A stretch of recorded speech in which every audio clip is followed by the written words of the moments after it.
Good morning বন্ধুরা। তো এখন বাজে সকাল 4টে আর এখন আমি চলে যাবো বাইক নিয়ে শিলিগুড়ি। তো চলো তাড়াতাড়ি বেরোনো যাক। তো গাইস বাইরে কিন্তু এখন প্রচুর অন্ধকার, তো তোমাদের একটু দেখাই। দেখছো প্রচুর অন্ধকার। তো চলো আমরা এখনই বেরিয়ে পড়ি। তো গাইস ফাইনালি আমরা রেডি যাওয়ার জন্য। এখন বাজে 4:25 আর আমার গাড়িও রেডি। তো চলো শুরু করা যাক আজকের নতুন ব্লগ শিলিগুড়ি ট্রিপ। তো গাইস আমার বউ দেখতে পাচ্ছ রেডি যাওয়ার জন্য, তো তাকাও একটু। আর আমার দিদা আমাদেরকে বাই বলছে। দিদিমা ভালো থেকো, আসছি আমরা। ঘুমির করে দেখতে পাচ্ছি না কিছু। চলো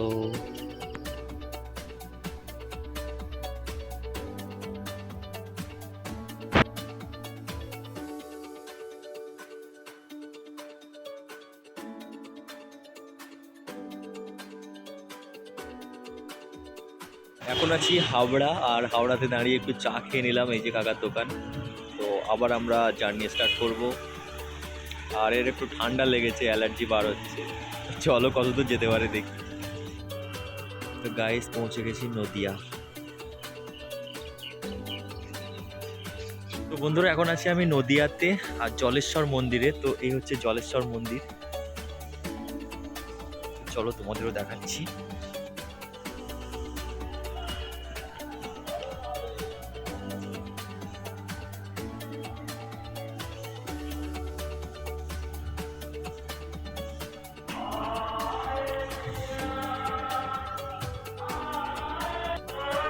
তো বন্ধুরা চলে এসেছি জলেশ্বর মন্দির, আর দেখছেন কত সুন্দর লেখা, জলের নিচে মহেশ্বর পূর্ণতীর্থ জলেশ্বর। তো এটার নামকরণ হয়েছে এই পুকুরটা দিয়ে। তো পুজোর সময় নাকি শুনেছি এই পুকুরে বাবা ওঠেন। তো এই হচ্ছে জলেশ্বর পুকুর।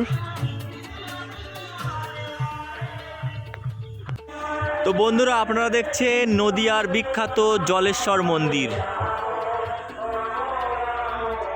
আর আমার বউ পরিক্রমা করছে।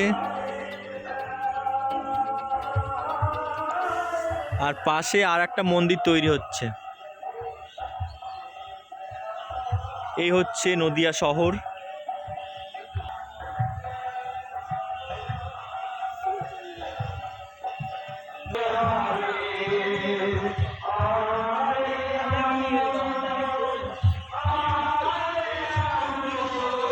বাবা ত্রিশূল।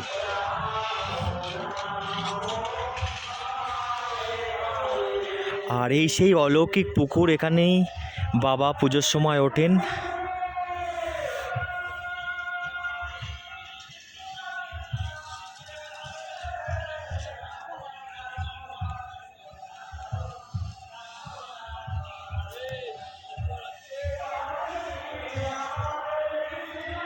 নদীর কাছাকাছি তাই তো। তো গাইস ফার্স্ট টাইম এলাম, আর এটা কিন্তু উত্তর 24 পরগনার মধ্যেই পড়ছে।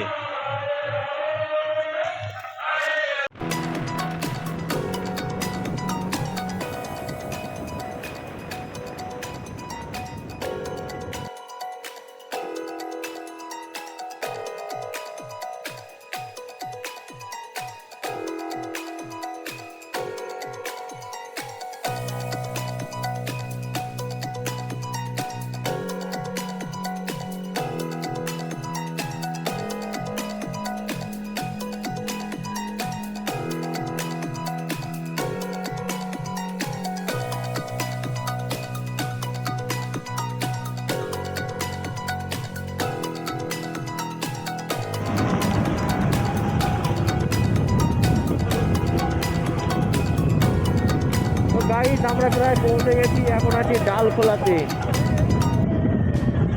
তো চলো। তো বন্ধুরা আমরা এখন আছি ফারাক্কা ব্রিজে। তো হচ্ছে ফারাক্কা।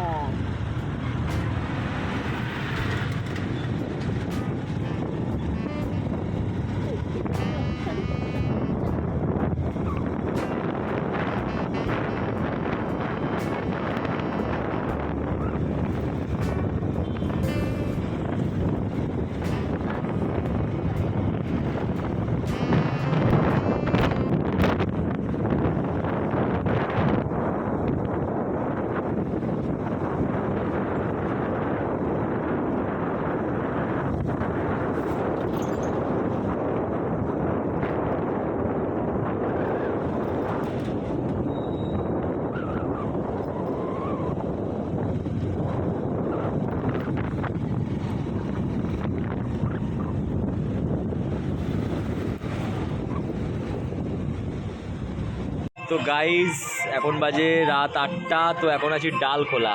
তো এখান থেকে শ্বশুরবাড়ি যাওয়ার জন্য মিষ্টি নিয়ে নিয়েছি। তো এবার শুরু করবো আবার, চলো।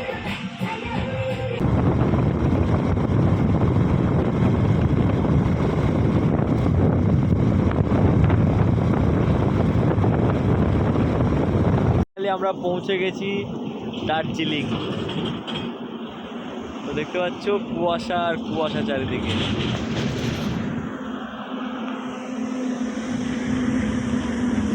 তো একটাই সমস্যা হয়েছে, আমাদের পিছন প্রচুর ব্যথা হয়ে গেছে, মানে বসতে বসতে কি বলবো, পুরো 12 ঘন্টা থেকে 13 ঘন্টা বসে থাকতে হয়েছে, প্রচুর কষ্ট হয়েছে ভাই। তো টাটা।